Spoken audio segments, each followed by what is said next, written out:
चलिए last last last सवाल last सवाल लास्ट सवाल लास्ट सवाल लास्ट सवाल लास्ट सवाल अगर आप प्रधानमंत्री सुधरोगे हाँ कोई नहीं, हम सुधर जाएंगे। पहले आप मुझे एक सवाल का जवाब, अगर आपको प्रधानमंत्री बना दिया जाए तो आप क्या करोगे? आपके पास में कोई आप एजेंट प्रधानमंत्री कौन बनना चाहिए?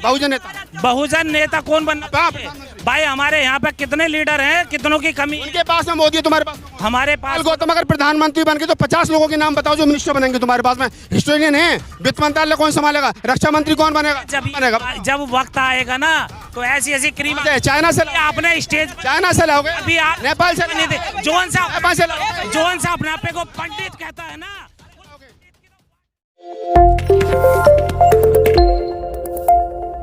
क्या नाम भैया आपका? नज़ाकत अली। नजाकत अली साहब, आप मुस्लिम हैं और पहले आपको लगता है कि इस देश के अंदर जो संविधान है जिसके तहत ये मुल्क चल रहा है उसकी कितनी अहमियत है, जिसके तहत खास तौर से माइनॉरिटी के लोग जो है वो सुरक्षित हैं? इस भारतीय संविधान की इतनी हैसियत, अगर आज नजाकत अली कम्बोर यहाँ दिल्ली में खड़ा है तो वो संविधान की वजह से खड़ा है। संविधान ना होता, बाबा साहब संविधान को ना बनाते तो नज़ाकत अली को बोलने की इजाज़त ना होती। बाबा संविधान ना बनाते तो नज़ाकत अली को पढ़ने की इजाज़त ना होती। बाबा संविधान ना बनाते तो नज़ाकत अली को वोट डालने की इजाज़त ना होती। बाबा भीमराव अम्बेडकर संविधान ना बनाते तो नज़ाकत को चुनाव लड़ने की इजाज़त ना होती। बाबा भीमराव अम्बेडकर संविधान ना बनाते तो इस देश में नज़ाकत अली को किसी विद्यालय में जाने की इजाज़त ना होती। और इस संविधान को बचाने के लिए इस देश का जो मूल निवासी है, वो हिंदू हो या मुसलमान, सिख हो या ईसाई, मुझे इससे कोई मतलब नहीं। कुछ मनुवादी लोग चाहते हैं कि संविधान को बदल दे, उनके कहने से संविधान नहीं बदलेगा। आपने इस देश में तमाम दलितों को, पिछड़ों को लड़ाकर, उनके हकों को लूटकर, डकैती डालकर सत्ता में आने का काम किया है। अब ये मनुवादियों के खिलाफ ये जो बहुजन है, ये जो अल्पसंख्यक है, ये जाग चुका है। और अब हम इनको बताएंगे कि आपने भारत के सुप्रीम कोर्ट में जो 100% जज हमारे 27% SC के होने चाहिए थे, 27% OBC के और 23 SC के 50%, आज उस 80% पर मनुवादी बैठे हुए हैं। सुप्रीम कोर्ट में ये हाल है, हाई कोर्ट में ये हाल है, सभी जगह इन्होंने हमारे हकों को लूटने का काम किया है। अब ज़्यादा दिन ऐसा नहीं रहेगा कि इनको हम अपने हकों की डकैती डालने देंगे। अब यहाँ का जन जन बच्चा जाग चुका है। आने वाले चुनाव में बाबा साहब ने हमको हथियार दिया है, वो वोट के नाम में AK-56 AK-47 जो हमारे पास वोट है, वो हम आने वाला अपना वोट देकर बाबा साहब के संविधान के मुताबिक इस देश के संविधान को बचाने का काम करेंगे। आप कह रहे हैं कि देश के संविधान को बचाने का काम करेंगे, रास्ता क्या है? आप कह रहे हो कि हम वोट के आधार पर सरकार को बदल देंगे, लेकिन अभी भी जो है वो हिंदू राष्ट्र का जो उनका सपना है उस पर वो लगातार काम करें, और आपके जो बहुजन समाज के नेता वो बोल तक नहीं रहे। देखिए, बहुजन समाज का जो नेता है वो नेता नहीं, वो गुलाम है। नेता ऐसे होते हैं जैसे गौतम जी नेता है, ये समाज की लड़ाई लड़ रहे हैं। जो MP MLA बनने के लिए वहाँ बैठे हुए समाज के नेता नहीं, वो गुलाम है। मैं उन्हें MP MLA भी नहीं कहता, वो गुलाम है। और गुलाम का काम होता है अपने मालिक की सुनना। और यहाँ जो तमाम समाज के लोग खड़े हैं, गुलाम नहीं, ये हुक्मरान है। बाबा साहब ने हमें संविधान में अधिकार दिया है कि गुलामी छोड़ो और समाज जोड़ो। आज राजेंद्र गौतम जी ने ये नारा दिया है कि भारत जोड़ो, जाति तोड़ो और समाज जोड़ो। ये उन गुलामों से हम दूर। चलिए, खैर, लोगों की अपनी अपनी राय है। क्या नाम है आपका? संदीप कुमार नाम है। संदीप कुमार जी, सरकार संविधान बदलने के मूड में है, जिस संविधान की बदौलत आपके वतन पर ये सफेद चिट्टे कपड़े आए। क्या करेगा दलित समाज? नहीं, दलित समाज को जो एक नशा है हिंदू होने का, वो उतारना पड़ेगा कम से कम अपने आप से। उसके बाद जाके वो कहीं अपना वोट की चोट मारेगा इस सरकार को। जब जाके सत्ता परिवर्तन होगा तो हम इसको आपने जो कहा कि उसका जो नशा है हिंदू होने का वो उतारना पड़ेगा, कौन सा तरीका है? बाबा साहब डॉक्टर अम्बेडकर कह के चले गए आप हिंदू नहीं हो, धम्म दे करके चले गए, फिर भी लोग मंदिरों में जा रहे हैं, पिट रहे हैं, कारण क्या है? नहीं, ऐसा होता है ना कि हमारे समाज वालों को थोड़ी सी आदत है पीटने की, तो वो पीटना चाहते हैं, थोड़ा पीट के सुधर रहे हैं। कुछ हद तक सुधर गए। अभी मंत्री जी ने आपको अंदर बताया भी कि 5 लाख 5.5 लाख लोगों ने बौद्ध धर्म अपना लिया है। और भी लोग जो नए हैं, अब जो प्रोग्राम होने हैं उनमें अपनाएंगे, तो धीरे धीरे पीट के ठीक हो रहे हैं। और थोड़े बहुत रह गए हैं जिन्हें नशा ज़्यादा है, उनका उतर जाएगा थोड़े दिन में। पिटाई रास्ता है, कोई दूसरा रास्ता नहीं? रास्ता तो पिटाई है हमारे लोगों का, क्योंकि सुधरते ही नहीं बिगड़ पिटे। बात समझ में आती नहीं। बाबा साहब ने समझाई, उसके बाद मान्यवर काशीराम ने समझाई, अब गौतम जी लगे हुए समझाने, पिछले 3 साल से समझा रहे हैं, 5 लाख तक ही पहुँचे अब लोग। तो कहाँ पिटने की आदत है, पिट रहे हैं धीरे धीरे, जगह जगह पिट रहे हैं। पिटते हैं सुधर जाते हैं, पिटते सुधर जाते हैं। चाहे इस्लाम में चले जाएँ, चाहे फिर बौद्ध धर्म में वापसी कर लें, पिटते ही बदल लेते हैं बस।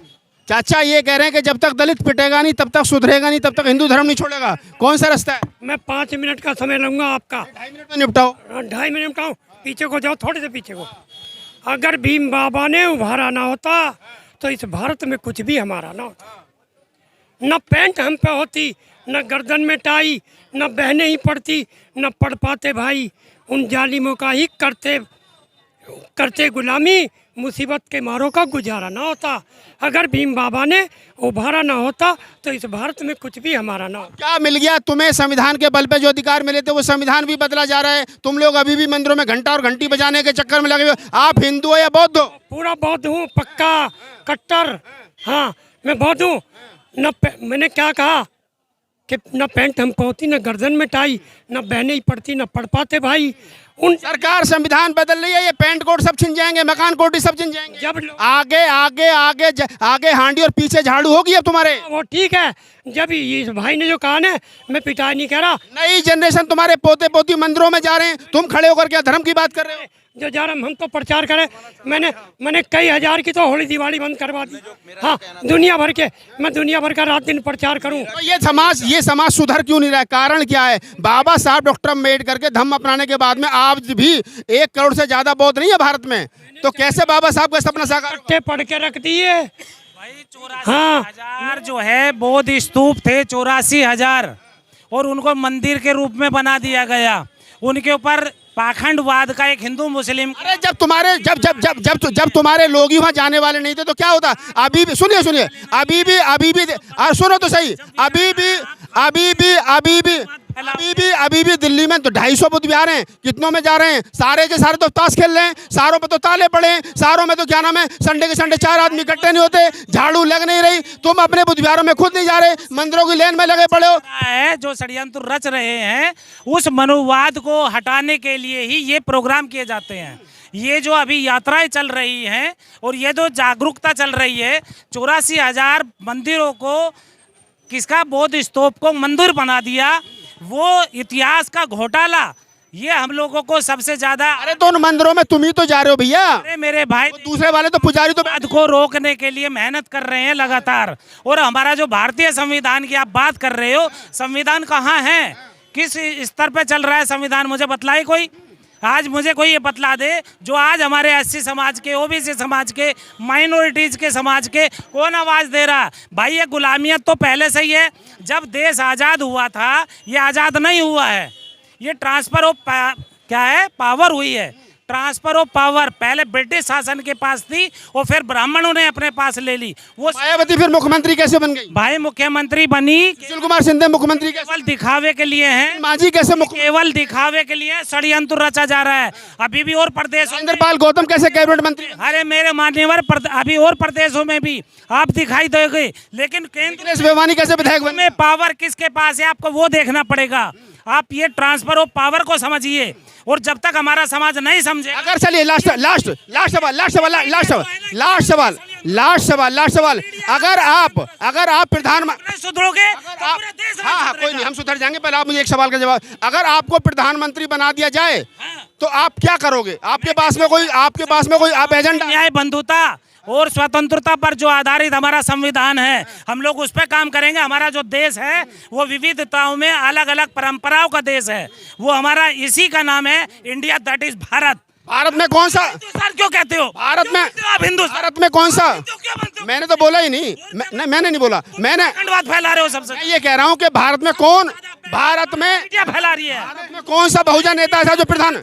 सुनिए चौथा स्तंभ है, तो चौथा स्तंभ की वैल्यू सुनिए ना। भारत में कौन सा बहुजन नेता ऐसा है भारत में? अरे सुन, चौथे स्तंभ से अरे भारत में आए कौन मोदी है? भारत में लेते हो आप, क्यों नाम लेते? अरे सुनिए लेने वाले आप लोग हो ना, आप ही ऊपर चढ़ा रहे हो, पैसा लेता है ना। अरे सुनो ना, भारत में कौन सा बहुजन नेता ऐसा जो प्रधानमंत्री बनना? आप लालच नहीं छोड़ोगे। कौन सा प्रधानमंत्री? 31 है प्रधानमंत्री कौन बनना चाहिए? बहुजन नेता कौन बनना चाहिए? भाई हमारे यहाँ पे कितने लीडर हैं, कितनों की कमी? उनके पास में मोदी है, तुम्हारे पास में? हमारे पास में तो बहुत। एक का नाम बताओ, एक नाम। एक का अभी अभी देख लीजिए राजेंद्र पाल गौतम जी को ही देख लीजिए। राजेंद्र पाल गौतम अगर प्रधानमंत्री बन गए तो 50 लोगों के नाम बताओ जो मिनिस्टर बनेंगे तुम्हारे पास में। हिस्टोरियन है, वित्त मंत्रालय कौन संभालेगा, रक्षा मंत्री कौन बनेगा, जब बनेगा? जब वक्त आएगा ना तो ऐसी ऐसी क्रीम चाइना से आपने स्टेज पर चाइना से लाओगे, अभी आप नेपाल से नहीं थे। नेपाल से लाओगे। जोन सा अपने आप को पंडित कहता है ना, उस ओके। पंडित की तो वाट लगा दी बाबा भीमराव अम्बेडकर ने। प्रधानमंत्री बाबा भीमराव अम्बेडकर अरे तुम्हारे पास में 50 आदमी नहीं है जो सरकार चलाए। ने कहा, पूरे वर्ल्ड को दिखा दिया कि कोई ब्राह्मणवाद नहीं है, SC ST OBC तुम्हारे पास में 50 आदमी नहीं है जो सरकार चला ले। का जो है पूरी तरीके से आप नहीं समझते हो। तुम्हारे पास में वित्त के समझने वाले लोग नहीं है। पूरे वंश को देखिए, सिंधु घाटी अरे मैं आपकी बात कर रहा हूँ, आपकी बात कर रहा हूँ। की भी हमारे पास में कम नहीं है। राजेंद्र पाल गौतम को अगर प्रधानमंत्री बना दिया जाए तो 50 आदमी कौन है जो प्रोग्राम देखा है ना,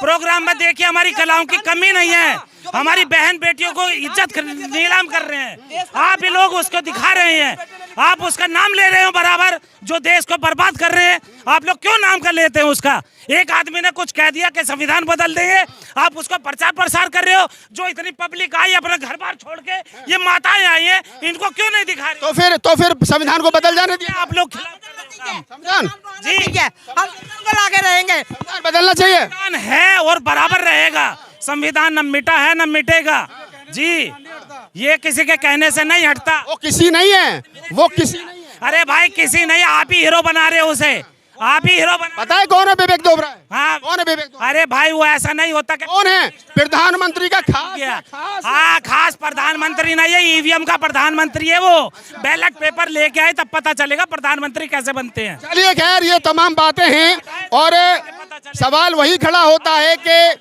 क्या संविधान बदलेगा या नहीं बदलेगा। बदलेगा तो ये लोग क्या करेंगे, आंदोलन करेंगे। बौद्ध धर्म की बात होती है तो कितने लोग बुद्धिस्ट हुए हैं। दूसरी तरफ एक चीज़ और यहाँ निकल करके आती है कि अगर कोई बहुजन नेता प्रधानमंत्री बनता है तो क्या ऐसे 10-20 लोग हैं जो सरकार संभाल ले। मेरा सवाल फिर वही खड़ा होता है कि अगर मायावती जी को देश का प्रधानमंत्री बना दिया जाए तो क्या बसपा में या किसी अन्य दल में 50 लोग ऐसे हैं जो वित्त मंत्री, रक्षा मंत्री और मंत्रालयों को संभाल सकें। क्या एक आदमी सरकार चलाएगा या सरकार चलाने के लिए पूरी टीम चाहिए, ये बड़ा प्रश्न है। संविधान विवेक दोबराय का बयान जो है वो अपने आप में मायने रखता है क्योंकि प्रधानमंत्री के खास हैं। बहुजन समाज के लोग अभी भी बात की गंभीरता को नहीं समझ पा रहे हैं। कब समझेंगे, कब नहीं समझेंगे, बहुत सारी बातें हैं जो भविष्य के गर्भ में। धन्यवाद।